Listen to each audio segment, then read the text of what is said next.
Hey Steve, did you know you can bet on the weather? Mike, believe it or not, that's one of the many different derivative instruments available. In this video, Steve and I are going to take a look at derivatives, specifically options, show you guys the main components and how they work. Let's take a look, guys.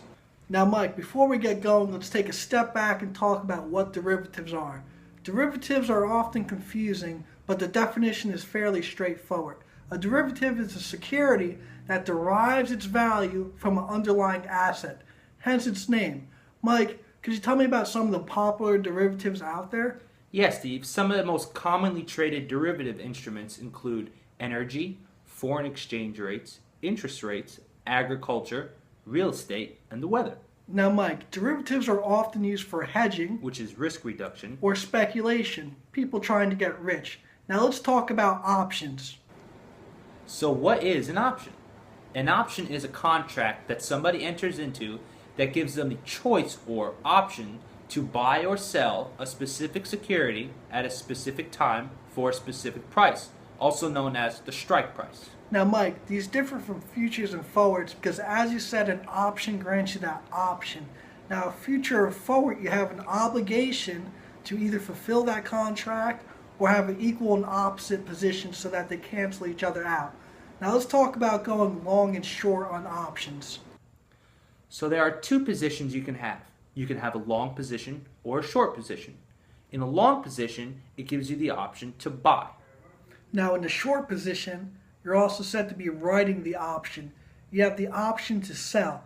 Now, let's take a look at some other components of options. All right, Mike, the first thing we're going to talk about is the spot price. The spot price is simply the current market price. It's what the security is selling for right now. It changes every day as the markets change. It's often represented by the letter S. The second component is the strike price, which is the agreed upon price in the contract to buy or sell the security. Now this price is going to remain fixed and is often represented by the letter X. Think of it like a strike in bowling. Now, like everything in finance, there's a price you're going to have to pay. And this price is called the premium. It's applied per share. The next component is the expiration date. Simply put, it's the last day you can buy or sell the option. Now, there's also a time premium.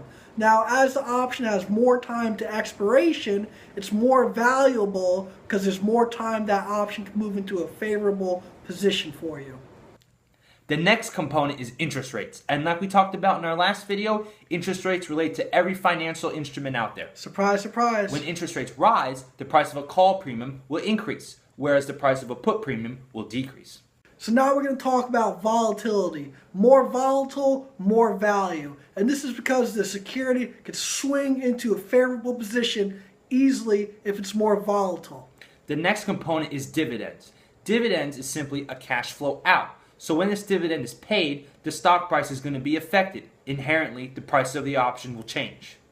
The goal of investing is to do what? Make money. And here's how you do it with options. An option is in the money when you would collect a profit and exercise the option. It's at the money when you're breaking even. And it's out of the money when you guessed it, you wouldn't make any money and not exercise the option. Now, for a put option, you are in the money when the strike is greater than the spot.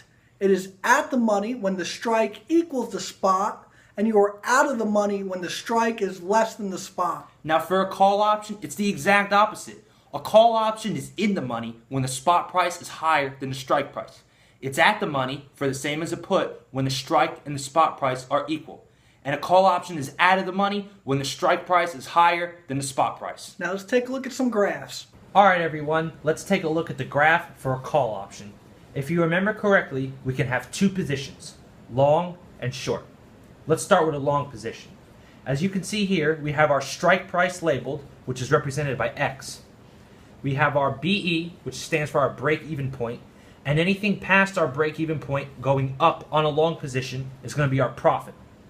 Now let's take a closer look. If you can see here, this P represents our premium. So our break-even point looks like it will be the sum of our premium plus our strike price. Now let's take a look at a short position. It's the exact opposite. Our short position, our strike price is still X. Now our break-even point is going to be going down because we're writing the option, and our profit will be anything underneath the line. Now we have a call. Let's look at a put.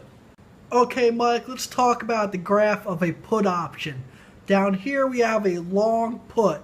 So as the price goes up, you are out of the money, so you're losing that premium. As the price goes down, you're in the money, so that's where you make your profit. And again, here's your strike price, here's your break-even point, here's your profit on the long put. On a short put, here's your strike price, here's your break-even, and here's your profit. As the price goes down, you lose money. As the price goes up, you keep your premium. And that's a short put.